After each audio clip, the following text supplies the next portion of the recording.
Oke, assalamualaikum warahmatullahi wabarakatuh, teman-teman semua. Kembali lagi dalam kuliah komunikasi bisnis, ya kan? Kali ini komunikasi bisnis kita akan membahas bab 4. Ya, kalau kemarin kalian sudah mendengarkan bab 3 tentang komunikasi bisnis dalam organisasi. Di bab 4 ini kita akan membahas tentang komunikasi bisnis yang sifatnya lintas budaya. Komunikasi bisnis lintas budaya. Bagaimana itu? Kok harus pakai lintas budaya gitu ya? Nah, di sini yang pertama kalian harus mengetahui dulu apa itu lintas budaya gitu ya. Komunikasi bisnis yang sifatnya lintas budaya itu adalah di antara mungkin konsumen atau produsen ataupun perorangan atau dengan seseorang gitu ya, yang komunikasinya sifatnya adalah berbeda budaya. Ya, dalam hal ini kalau dalam organisasi perusahaan disebutkan adalah yang sifatnya perbedaan antara pemasaran atau konsumen, misalkan perusahaan yang ada di Indonesia atau mungkin produk-produknya banyak dijual di luar negeri gitu ya. Adanya perbedaan agama, bahasa, norma-norma sosial, nilai pendidikan dan gaya hidup gitu ya. Bagaimana tapi tetap dengan perbedaan itu kita bisa berkomunikasi secara efektif dan efisien, tetapi mencapai apa yang masing-masing diinginkan gitu ya. Masing-masing yang diinginkan itu apa toh? Nah, tujuannya itu apa? Itu bisa tersampaikan secara efektif dan efisien. Nah, di sini pentingnya komunikasi lintas budaya ini penting sekali. Dalam sebuah perusahaan itu kalau kita melakukan suatu bisnis dengan negara lain, dengan otomatis akan banyak sekali perbedaan gitu ya. Ada harus bagaimana kita mampu untuk menyatukan perbedaan budaya, terus mempermudah proses negosiasi dan membuka peluang kerjasama yang besar. Ini penting sekali bahwa dalam kita memasarkan suatu produk itu kita juga harus mengetahui apa yang dipasarkan. Kita harus bisa mengetahui budaya sana, mengikuti sana, gitu ya. Misalkan contohnya hal yang paling kecil, perbedaan itu banyak sekali dalam komunikasi. Misalkan kita mau ke negara Jepang gitu ya. Negara Jepang itu terkenal dengan on time. Misalkan janjian jam 8 pagi gitu ya. Biasanya orang Jepang itu akan datang jam 8 kurang 5 menit itu sudah hadir. Dan jika melebihi itu biasanya orang Jepang akan pergi karena sudah tidak sesuai dengan perjanjian dengan aturannya.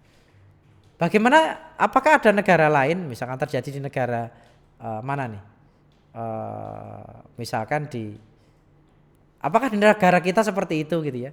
Saya berharap juga mungkin banyak yang seperti itu. Tapi kadang saya sendiri pun juga misalkan saya janjian 8, ternyata telat gitu ya. Masih ada toleransi gitu ya untuk ketelatan. Tapi kalau di negara lain mungkin tidak ada ketelatan atau tidak ada toleransi akan hal tersebut.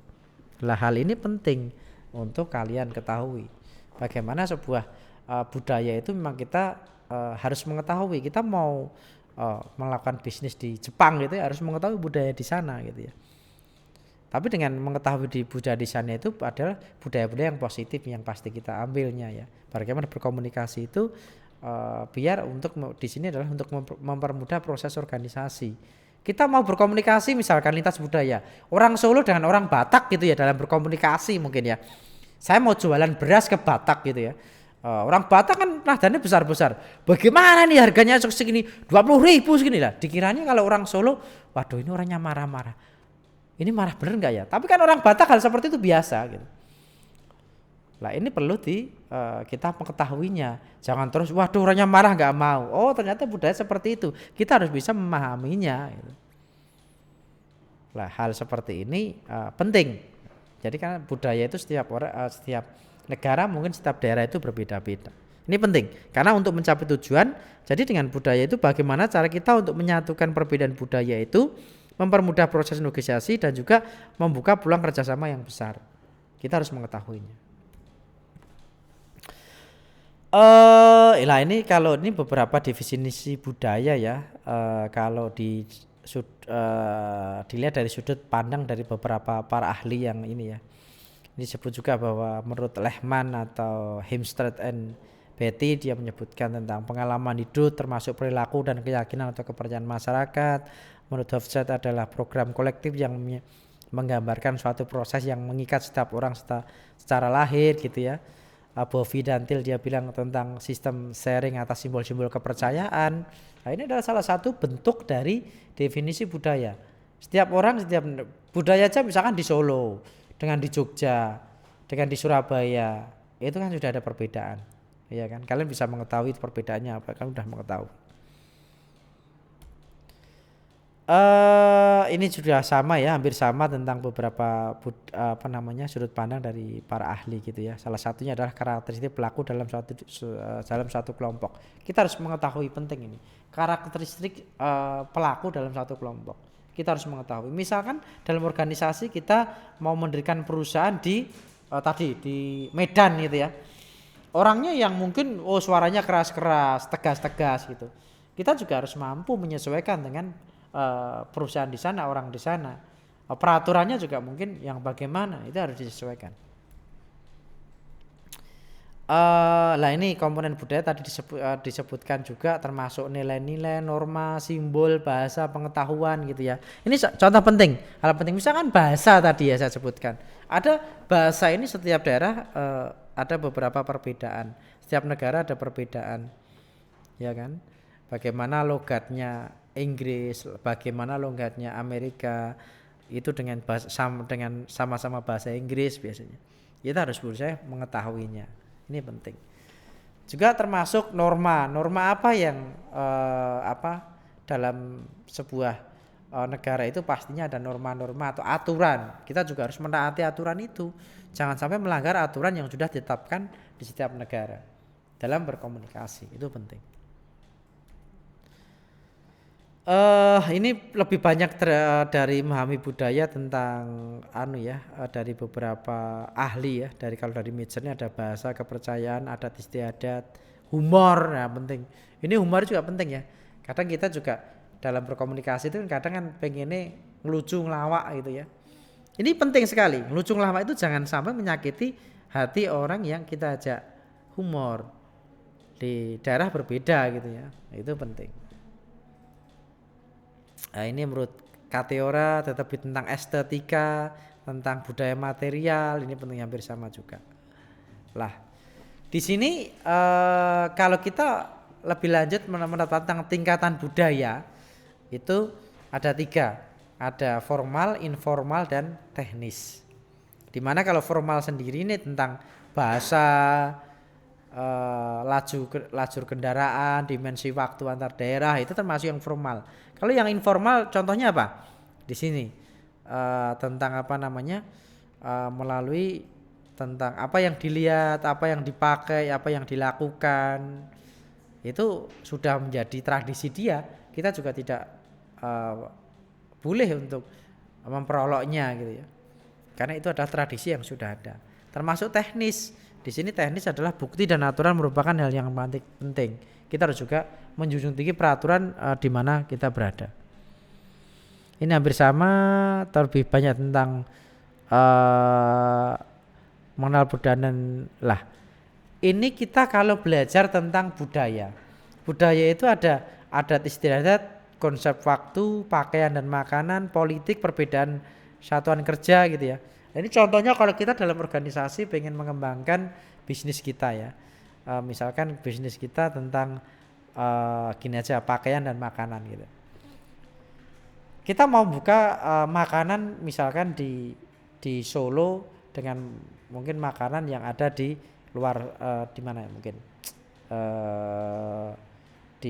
tadi saya contoh di Batak misal. Di Batak mungkin suka orang pedas-pedas gitu ya, sukanya yang makanan masakan serba pedas. Tapi kalau di Solo mungkin yang serba manis.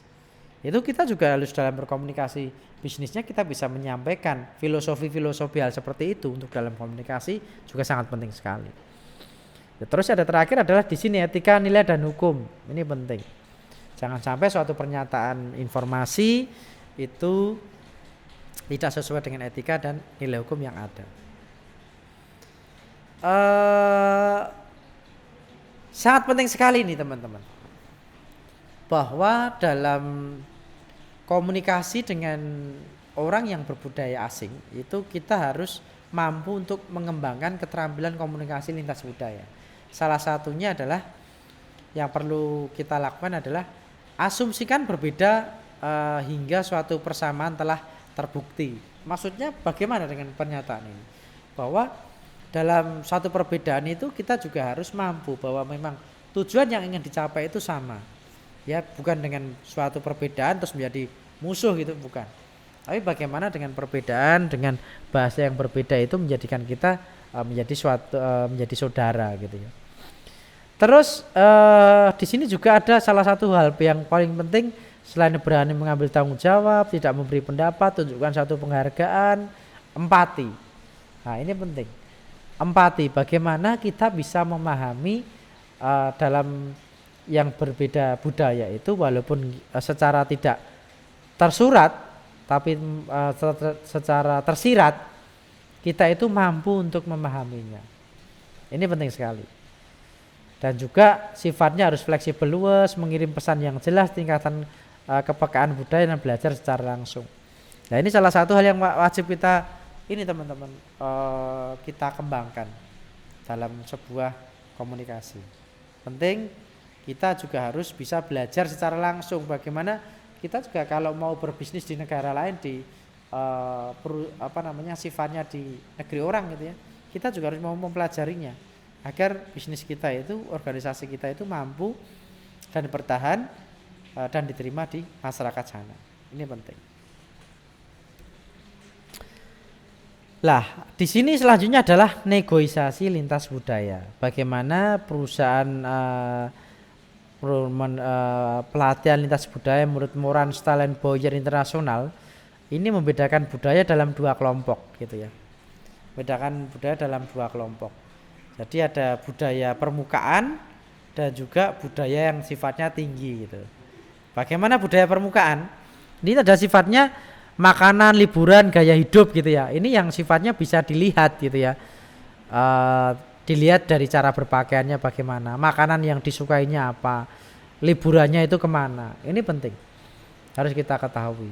Kalau kalian ketahui mungkin negeri Cina itu banyak datang ke Indonesia liburannya. Ini termasuk lifestyle gitu ya. Kalau di Indonesia orangnya suka pergi ke Eropa, itu termasuk lifestyle. Ini ibadahnya kemana untuk beribadah ke haji misalkan. Ini adalah termasuk kebutuhan juga ya, kebutuhan hidup juga. Makanannya apa? Gaya hidupnya bagaimana? Itu penting. Ini yang sifatnya dilihat. Kalau budaya tinggi sifatnya yang tidak dilihat tapi harus kita pahami. Misalkan sikap dan nilai dasar. Bagaimana sikap seseorang. Misalkan kalau orang Indonesia itu kan terkenal di luar negeri dengan sifatnya yang sangat ramah gitu ya. Sangat suka menyapa gitu ya. Nilai dasarnya suka gotong royong gitu. Hal ini juga menjadi salah satu hal penting. Misalkan kalau di negara lain gitu yang mempunyai budaya yang berbeda, kita juga harus bisa menyesuaikan berkomunikasi secara baik dan efektif di sana.